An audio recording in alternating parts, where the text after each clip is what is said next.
Herkese merhaba.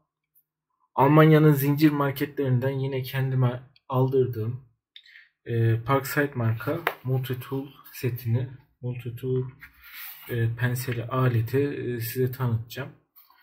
Bu zincir marketlerinde 5 euroya satılıyor. Türkiye'de avuç içini zor dolduran pensel Multitool'lar 350 liradan satışa sunulurken bu ürünün hem fiyatı hem kalitesi beni şaşırttı açıkçası. Ürünümüz bu şekilde.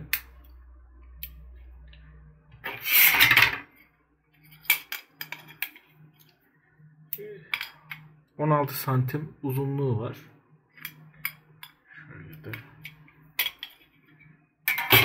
Uçları şuraya basarak açılıyor.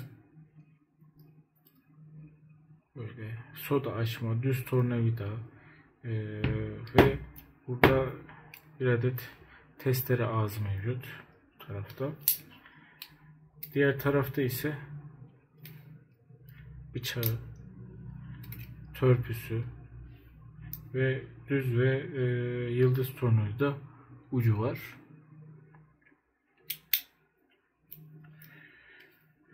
Ürün böyle hafif ağırlığını hissettiriyor.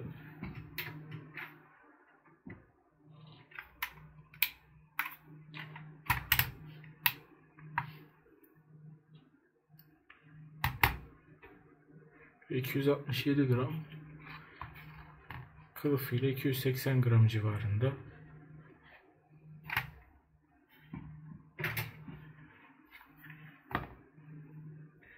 Şimdi bu ürünle bazı testler yapacağım.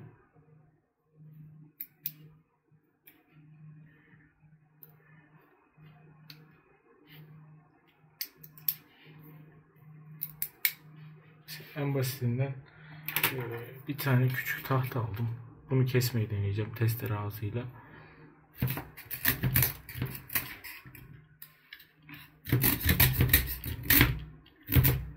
Yani zaten ince bir tahta olduğu için canını okuyor, kesiyor.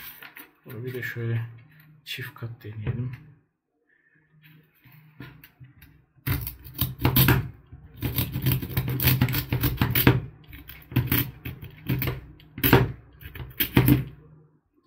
Gördüğünüz gibi.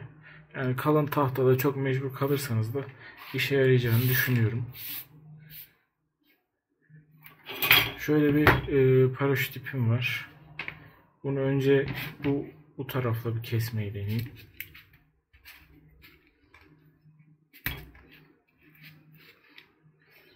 Da pek kesecek gibi durmuyor. Bıçağını açalım.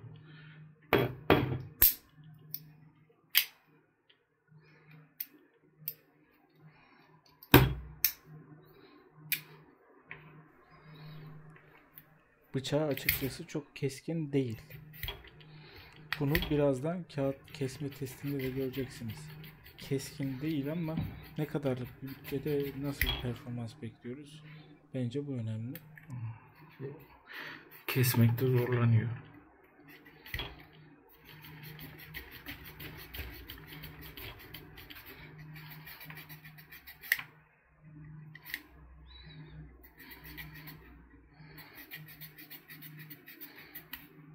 Evet. Kesti.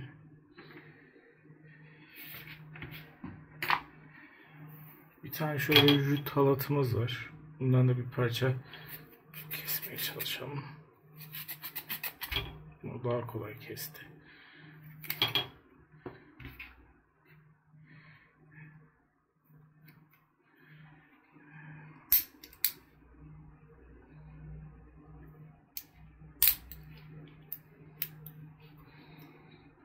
Bir de tırtıklı tarafla aynı işlemi yapmaya çalışalım. Ya bu diğer ileri taşın tırtıklıları gibi çalışmıyor kanımca. Ya da zor bir şekilde olsa kesecek.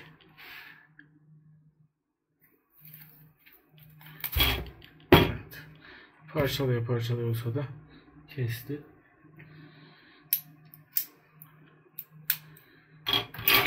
Şimdi burada bakır kalın bir kaplon var. pense ağzıyla bunu bir kesmeyi deneyeceğim. Yani 5 euro üründen ne bekliyorum? Yani çok mu zorluyorum bilmiyorum ama bir deneyelim bakalım.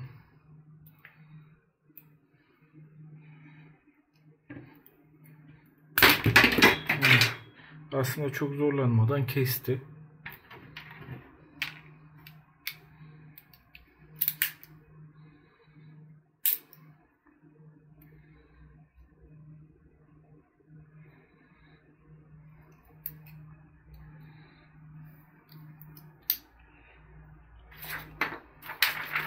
Peki bıçağı yeterince keskin mi?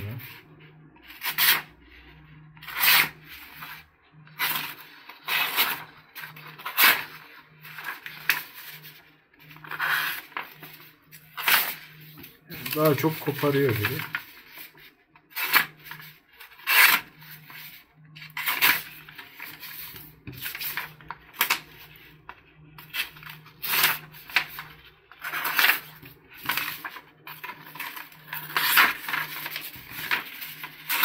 Çok keskin olduğunu söyleyemeyeceğim.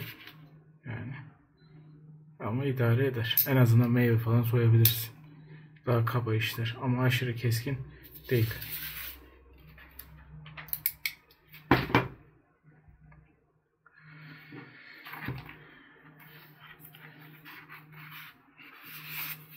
İzlediğiniz için teşekkür ederim.